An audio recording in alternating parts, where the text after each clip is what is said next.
Hello students, welcome two equations IAS.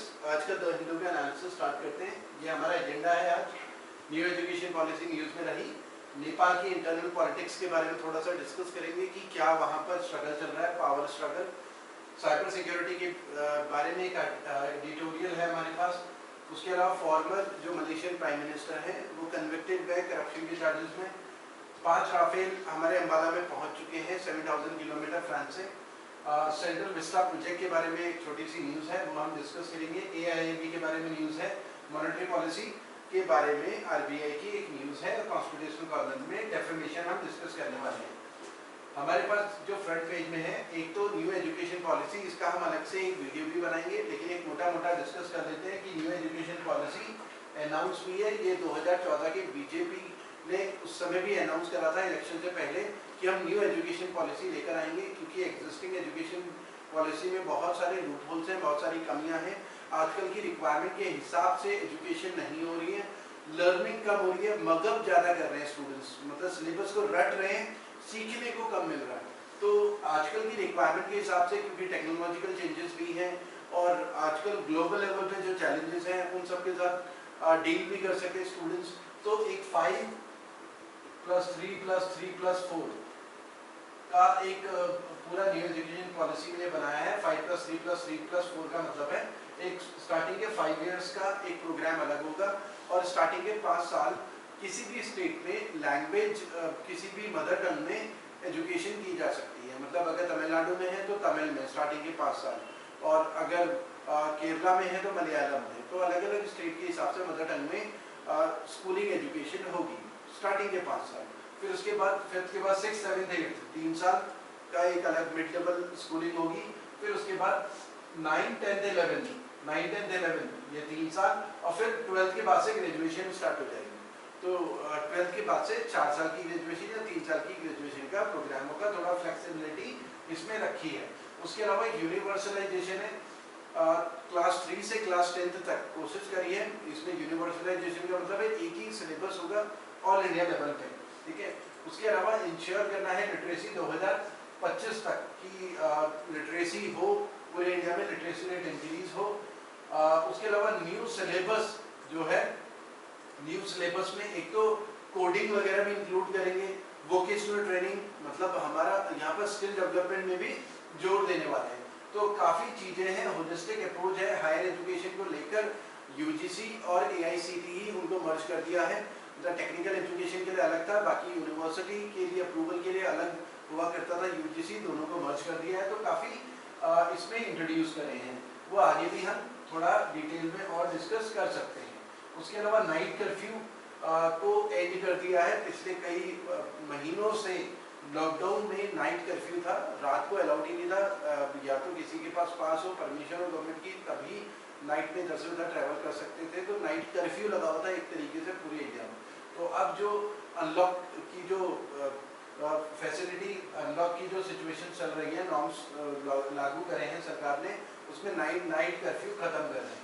Educational institute, school, colleges जो हैं वो इस महीने अगस्त में भी बंद रहेंगे। अब सितंबर में हो सकता है शायद खुल जाए, लेकिन जिम जो है वो खुल सकते हैं 5 अगस्त के बाद, ठीक है। जिम, सिनेमा हॉल भी बंद रहेंगे, मेट्रो रेल सर्विसेज भी बंद रहेंगी पूरे अगस्त में, 31 अगस्त तक। तो ये सारी चीज़ें न्यूज़ में रही हैं। अगर नेशनल एजुकेशन पॉलिसी में देखें तो अभी हमने डिस्कस करा, जैसे कि एक फ्लेक्सिबल अप्रोच होगी। उसके अलावा MPhil प्रोग्राम खत्म हो जाएगा, और जो है PG जो होगा, पोस्ट ग्रेजुएट जो प्रोग्राम होगा 1 या 2 साल का होगा। और बाकी कई चीज़ें हमने अभी डिस्कस करी ही हैं। उसके अलावा एजुकेशन में अभी तक हम लेस देन 2% ऑफ GDP से कम खर्च करते हैं। मतलब एजुकेशन में ओवरऑल बजट देखें पूरे इंडिया में GDP के 2% से भी कम होता है। तो इसमें टारगेट ये है कि न्यू एजुकेशन पॉलिसी में 6% ऑफ GDP एजुकेशन में खर्च करने वाले हैं। इसके ऊपर पूरा हम एक लेक्चर लेकर आएंगे जिसमें हम डिटेल में ये सब चीज़ें डिस्कस करने वाले हैं। और ministry of HRD, human resource development ministry का नाम मिनिस्ट्री ऑफ एजुकेशन हो जाएगा, ठीक है। तो ये सारी चीज़ें हैं जो न्यू एजुकेशन पॉलिसी में हैं। उसके अलावा फ्रंट पेज की अगर हम बात करें, राजस्थान के गवर्नर ने परमिशन दी है, कई दिनों से चल रहा था, डेडलॉक चल रहा था गवर्नर और वहाँ की सरकार के बीच में कि असेंबली सेशन बुलाना है कि नहीं बुलाना है। तो एक डेडलॉक चल रहा था। तो राजस्थान के गवर्नर 14 अगस्त, तो टाइम दिया है 14 अगस्त, तो 15-16 दिन का पूरा टाइम है असेंबली सेशन में। तो इन 15-16 दिन में जो है ऐसे भी आरोप लगा रहे हैं कांग्रेस के कुछ लोग कि हॉर्स ट्रेडिंग के लिए काफ़ी टाइम दे दिया है कि एमएलए को खरीद फरोख्त किया जा सकता है। तो ये सब एलिगेशंस उसमें चल रहे हैं। हालांकि राजस्थान की सरकार की डिमांड थी कि जल्दी असेंबली सेशन हो, तुरंत 31 जुलाई से, लेकिन 14 अगस्त टाइम दिया है गवर्नर ने, ठीक है। तो ये एक न्यूज़ में है।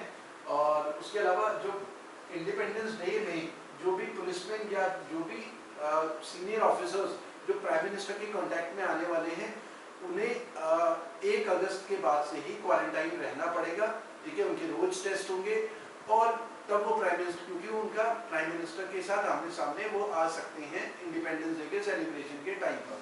तो उनके लिए 1 अगस्त से ही क्वारंटाइन मस्ट है सारे के सारे पर्सनल के लिए, ठीक है। उसके अलावा ट्रस्ट सेटअप हो गया है मस्जिद बनाने के लिए बाबरी मस्जिद से 25 किलोमीटर दूर, ठीक है। तो क्योंकि वर्डिक्ट आया था सुप्रीम कोर्ट का कि मस्जिद के लिए अलग जमीन दी जाएगी, 5 एकड़ जमीन, जहाँ पर एक ट्रस्ट बनाया जाएगा, मस्जिद बनाई जाएगी, और अयोध्या में राम मंदिर बनेगा। तो एक ट्रस्ट सेटअप हो गया है जो मस्जिद बनाएगा, बाबरी मस्जिद जो लोकेशन थी उससे 25 किलोमीटर दूर, ठीक है। ये एग्जाम के पॉइंट ऑफ व्यू से इतना इम्पोर्टेंट नहीं है। उसके अलावा जिन लोगों ने हमारा यूट्यूब चैनल सब्सक्राइब नहीं करा है वो हमारा चैनल जरूर सब्सक्राइब करें। हमारा टेलीग्राम चैनल आप ज्वाइन कर सकते हैं फ्री प्रिपरेशन के लिए। उसमें आपको स्टडी मटेरियल भी मिलेगा, वीडियोस मिलेंगे, इन्फोग्राफिक्स मिलेंगे, कई चीज़ें आपको मिलेंगी। हमारे क्वेश्चन आईएएस ऐप भी डाउनलोड कर सकते हैं। उसमें आपको यूपीएससी का कंप्लीट कोर्स मिलेगा, बैंक एसएससी का और क्वांट का भी कंप्लीट कोर्स आपको मिलेगा। ये एक एडिटोरियल है हमारे पास ट्रैवल इन नेपाल। देखिए नेपाल में क्या हो रहा है, जैसे हम देख रहे हैं कि केपी शर्मा ओली वहाँ के जो प्राइम मिनिस्टर हैं, उन्होंने कुछ टाइम पहले एक तो वहाँ की विधानसभा में जो है पास हुआ है, वहाँ की पार्लियामेंट में पास हुआ है कि इंडियन टेरिटरी उनकी टेरिटरी में इंक्लूड हो गई है। मतलब एक मैप पास करा है और हमारी टेरिटरी को अपनी टेरिटरी में दिखा रहा है। तो इंडिया के साथ थोड़े रिलेशंस गड़बड़ चल रहे हैं, ठीक है। उसके अलावा केपी शर्मा ओली ने बीच में ये भी कहा था कि भगवान राम जो है नेपाल को बिलोंग करते थे, वो अयोध्या जो इंडिया को है वहाँ को बिलोंग नहीं करते थे। तो ऐसे भी बयान दिए हैं केपी शर्मा ओली ने। और वहाँ पर पावर स्ट्रगल को लेकर पॉलिटिकल इंस्टेबिलिटी हो रही है, तो सरकार गिर भी सकती है। क्योंकि इसमें हुआ क्या, 2018 से समझते हैं कि दो वहाँ की जो कम्युनिस्ट पार्टीज थी नेपाल की, एक सीपीएन यूएमएल मार्क्सिस्ट लेनिन कि जिसको लीड कर रहे थे केपी शर्मा ओली, और एक सीपीएम जो है माओइस्ट जो है हेडेड बाय पुष्प कुमार दहल प्रचंड जिसको बोलते हैं।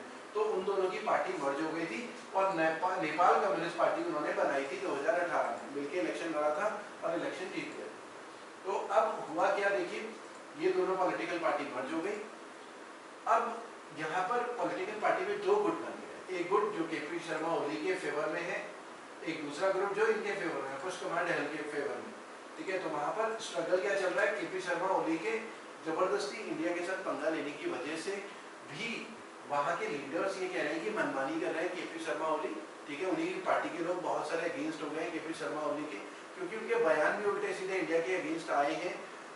ऐसा कहा भी जा रहा है, बहुत सारे एक्सपर्ट्स कह रहे हैं कि चाइना की शह पे वो ये सारे काम कर रहे हैं।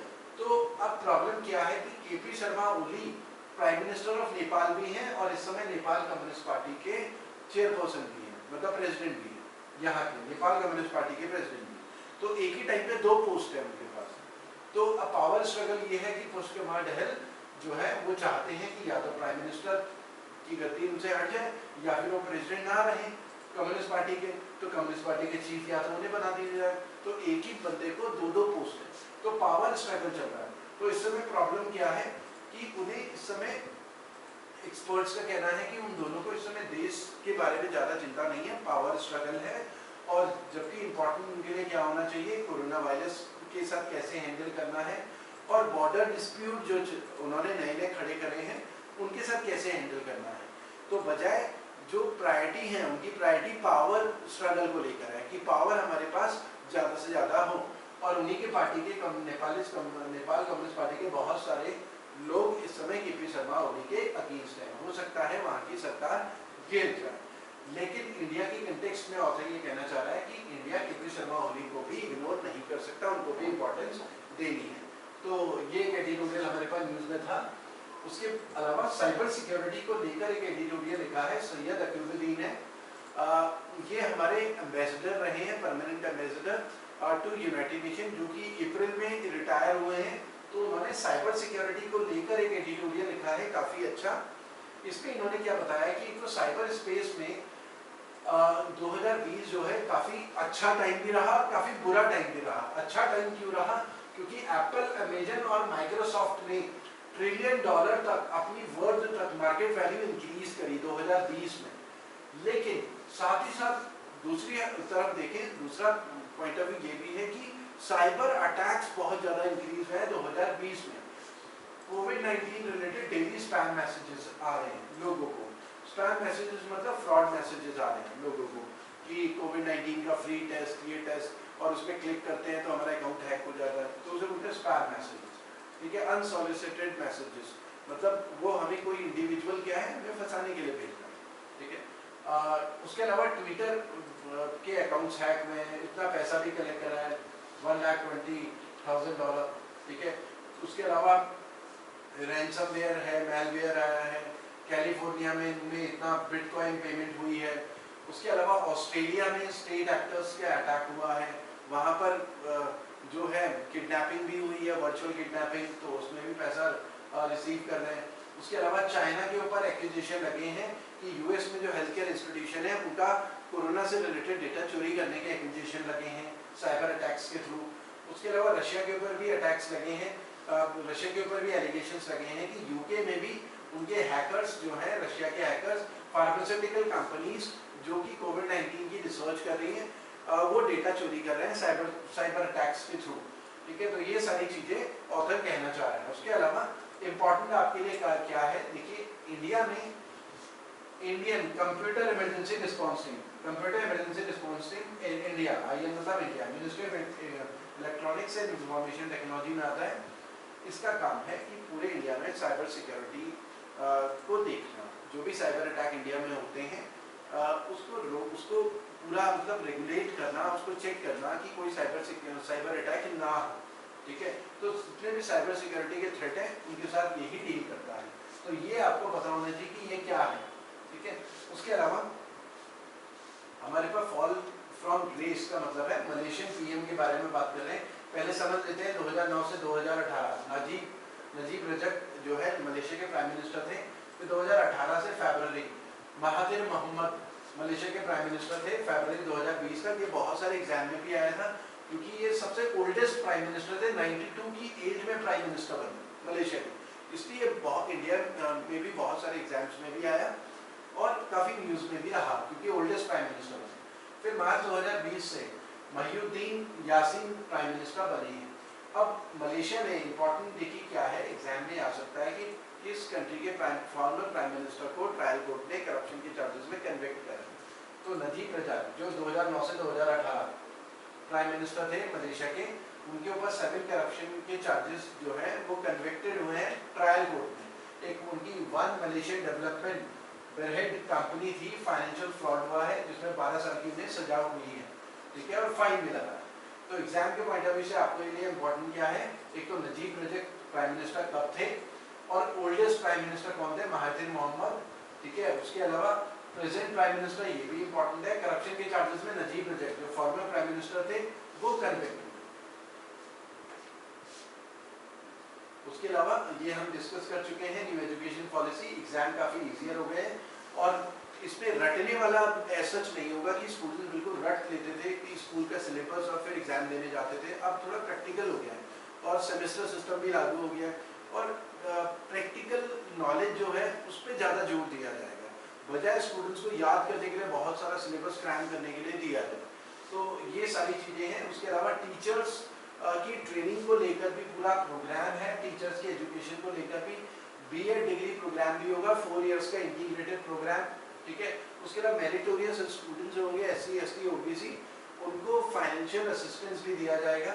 ठीक है, और ये सारी चीज़ें इसमें नेशनल एजुकेशन पॉलिसी में डिस्कस की गई है। राफेल अंबाला, 5 राफेल अंबाला में पहुंच चुके हैं। राफेल हमने किससे खरीदे थे, एक डेसॉल्ट कंपनी है फ्रांस की, हालांकि गवर्नमेंट टू गवर्नमेंट डील है, इंडिया और फ्रांस के बीच में 2016 में एक डील हुई थी 36 राफेल खरीदने को लेकर सितंबर 2016 में, तो उसमें हम उनसे 36 राफेल फाइटर खरीद रहे हैं और 7.87 बिलियन यूरो का अप्रॉक्स 59,000 करोड़ इसमें बनता है, ठीक है। और उन 36 की में से बात करें तो 5 राफेल आज ही कल ही इंडिया पहुंच चुके हैं, तो न्यूज में काफी आ रहा था, वो आपने देखा भी होगा, ठीक है। एक फॉर्मल इंडक्शन सेरेमनी जो है एयरफोर्स में राफेल की, वो अगस्त के सेकेंड वीक में एक प्लान है, डेट अभी फिक्स नहीं हुई है, तो वो आने वाले दिनों में आपको आइडिया लग जाएगा। इम्पॉर्टेंट ये है कि राफेल जो है, राफेल डील किस कंट्री के साथ हुई थी, फ्रांस के साथ हुई थी, ये आपको पता होना चाहिए। कितनी अमाउंट की है, 59,000 करोड़ की ये डील है, ठीक है। और यूरो में बोले तो 7.87 बिलियन यूरो का है, और डेसॉल्ट कंपनी है, डेसॉल्ट कंपनी है फ्रांस की, ठीक है, जिसके जो हमें राफेल फाइटर प्रोवाइड करेगी। तो ये एक न्यूज में था, ठीक है। आगे बढ़ते हैं।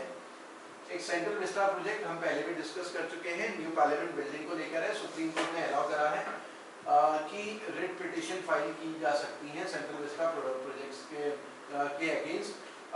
उनको 1 वीक का टाइम दिया है सुप्रीम कोर्ट ने कि वो लोग या एनवायरमेंटल ग्रुप जिन्हें सेंट्रल विस्टा प्रोजेक्ट की वजह से ऐसा लगता है कि एनवायरमेंट डैमेज हो सकता है, वो 1 हफ्ते के अंदर अपनी प्ली नेशनल ग्रीन ट्राइब्यूनल में फाइल करें, ठीक है। तो पहले सेंट्रल विस्टा प्रोजेक्ट समझ लेते हैं, फिर नेशनल ग्रीन ट्राइब्यूनल में आएंगे। सेंट्रल विस्टा प्रोजेक्ट हम पहले भी डिस्कस कर चुके हैं, न्यू पार्लियामेंट बिल्डिंग बनानी है मार्च 2022 तक, ठीक है, और 2024 तक एक कॉमन सेंट्रल सेक्रेटरीट बनाना है, ठीक है। उसके अलावा न्यू प्राइम मिनिस्टर ऑफिस भी उसमें बनेगा। इंपॉर्टेंट देखिए एग्जाम के पॉइंट ऑफ व्यू से क्या है कि जो एग्जिस्टिंग पार्लियामेंट बिल्डिंग है ये 1921 में स्टार्ट हुई थी और 1927 में कंप्लीट हुई थी, ठीक है। इंपॉर्टेंट एग्जाम के पॉइंट ऑफ व्यू से ये भी है कि डिजाइन किसने करा था, तो जो आर्किटेक्ट्स हैं वो Edwin Lutyens and Herbert baker, ये आर्किटेक्ट है। एग्जाम में ये भी आ सकता है, ये आपको नोट डाउन करना है। और जो प्रोजेक्ट की कॉस्ट है 922 करोड़ है, ठीक है। अब इशू क्या है, सुप्रीम कोर्ट ने अलाउ करा है नेशनल ग्रीन ट्राइब्यूनल के में प्ली फाइल करने के लिए अगर किसी को लगता है सेंट्रल विस्टा प्रोजेक्ट की वजह से एनवायरनमेंट डैमेज हो सकता है, ठीक है। नेशनल ग्रीन ट्राइब्यूनल एक स्पेशल टाइप का कोर्ट होता है जो 2010 में स्टैब्लिश हुआ था, जहां पर एनवायरनमेंट के सारे केसेस की सुनवाई होती है। ये स्पेशलिस्ट कोर्ट है जिसमें एनवायरनमेंट के केसेस सुनने की एक्सपर्टीज रहती है। तो ये एक हमारा एक तरीके का कोर्ट होता है नेशनल ग्रीन ट्राइब्यूनल, ठीक है। ये भी काफी न्यूज में रहता है। उसके अलावा Asian infrastructure development bank to look at India's project proposal for economic growth. Asian infrastructure development bank जो है उससे सबसे ज्यादा लोन अभी तक ऐसा जो डेटा है इंडिया ने लिया है। तो इंडिया बिगेस्ट रेसिपिएंट है of funding from Beijing based bank. ये बैंक बीजिंग में है, एशियन इंफ्रास्ट्रक्चर इन्वेस्टमेंट बैंक। इसके बारे में थोड़ा समझ लेते हैं, काफी इंपॉर्टेंट है। एशियन इंफ्रास्ट्रक्चर बैंक ये स्टार्ट हुआ था जनवरी 2016 में। 2015 से टॉक स्टार्ट हुई थी, ऐसा कोई बैंक स्टैब्लिश होना चाहिए, और जनवरी 2016 में स्टार्ट हुआ था। तो ये बैंक क्या करेगा, एशिया पैसिफिक रीजन में जो भी कंट्रीज हैं उनको लोन्स वगैरह प्रोवाइड करेगा इंफ्रास्ट्रक्चर के लिए। सबसे ज्यादा लोन इंडिया ने ही अभी तक इसमें लिया है अलग अलग प्रोजेक्ट्स के लिए। हेडक्वार्टर इंपॉर्टेंट है, बीजिंग चाइना में है। और एग्जाम में ये भी आया है कि एशिया इंफ्रास्ट्रक्चर इन्वेस्टमेंट बैंक में शेयर होल्डिंग सबसे ज्यादा किसकी है, सेकंड लार्जेस्ट शेयर होल्डर कौन है। सबसे ज्यादा शेयर होल्डिंग है चाइना की, और सेकंड लार्जेस्ट शेयर होल्डर यहाँ पर इंडिया है। तो चाइना के जो शेयर्स हैं 26.06% है और इंडिया के काफी कम है। थर्ड नंबर पे फिर रशिया की शेयर होल्डिंग है 4 या 5% के अराउंड शायद होगी, ठीक है। तो ये इंपॉर्टेंट है। इंडिया के जो परसेंटेज एग्जैक्ट एग्जाम में नहीं आएगा, बस ये पता होना चाहिए, अप्रॉक्स आपको पता होना चाहिए। और second largest shareholder India ही है। तो इसका मतलब यह है कि चाइना की शेयर होल्डिंग ज्यादा है, तो चाइना का इन्फ्लुएंस ज्यादा होगा एशियन इंफ्रास्ट्रक्चर इन्वेस्टमेंट बैंक, ठीक है। हेडक्वार्टर पता होना चाहिए, ये कब स्टैब्लिश हुआ, ये सब एग्जाम में आएगा। RBI must continue monetary easing policy, IMF ने कहा है। IMF इंटरनेशनल मॉनेटरी फंड है जो ग्लोबल मॉनेटरी कॉर्पोरेशन देखता है। उसका कहना ये है कि RBI को मॉनेटरी ईजिंग पॉलिसी, इस मॉनेटरी ईजिंग पॉलिसी का मतलब क्या है। मॉनेटरी ईजिंग पॉलिसी का मतलब है कि इंटरेस्ट रेट, मॉनेटरी पॉलिसी के रेट्स को डिक्रीज करना, मॉनेटरी पॉलिसी रेट्स को डिक्रीज करना। मॉनेटरी पॉलिसी रेट्स डिक्रीज होने से क्या होता है, मतलब CRR, bank rate, repo rate,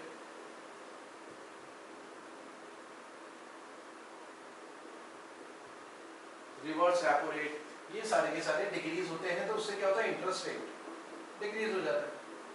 interest rate decrease हो जाता है तो इसका मतलब लोन सीप हो जाएंगे ना, लोन सीप होंगे तो उससे क्या होगा, मार्केट में लिक्विडिटी बढ़ेगी। और कोविड की सिचुएशन में इस समय हम मार्केट में लिक्विडिटी बढ़ाना चाहते हैं, बैंक से ज्यादा लोन निकलेगा तो कैश पंप होगा, डिमांड बढ़ेगी, और इस समय डिमांड बहुत कम है।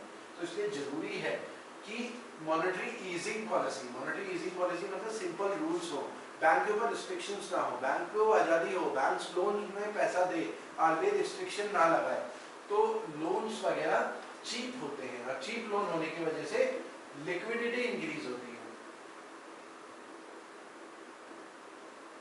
लिक्विडिटी इंक्रीज होने से डिमांड क्रिएट होती है, जीडीपी ग्रोथ होती है, जीडीपी ग्रोथ।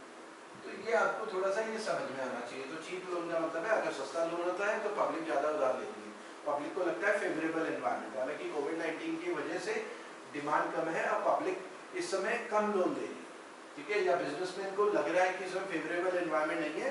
फेवरेबल एनवायरनमेंट ऐसे एक्सपर्ट्स का कहना है जब एक बार वैक्सीन का कंफर्मेशन हो जाए कि इतनी तारीख को वैक्सीन आने वाली है, तो उसके बाद एक पॉजिटिविटी इंडिया में आ जाएगी कि बस अब कोरोना में कंट्रोल हो गया, मार्केट उसके बाद ग्रो करेगा बहुत तेजी से। तो उस समय सबसे बढ़िया टाइम है इन्वेस्टमेंट का, और या गवर्नमेंट भी उस समय बहुत सारे मेजर्स ले जिस समय वैक्सीन का कंफर्मेशन होगा, क्योंकि अभी अनसर्टेनिटी है कि कब मार्केट खुलने वाला है, क्या है, कब वैक्सीन आएगी, कब पीक आएगा कोविड-19 का। तो ये सारी प्रॉब्लम्स हैं। तो यहाँ पर आईएमएफ ने आरबीआई की जो चीप मनी पॉलिसी है उसको फेवर करा, ठीक है। उसके अलावा कॉन्स्टिट्यूशनल कॉर्नर में हम डिस्कस करेंगे आज डेफेमेशन।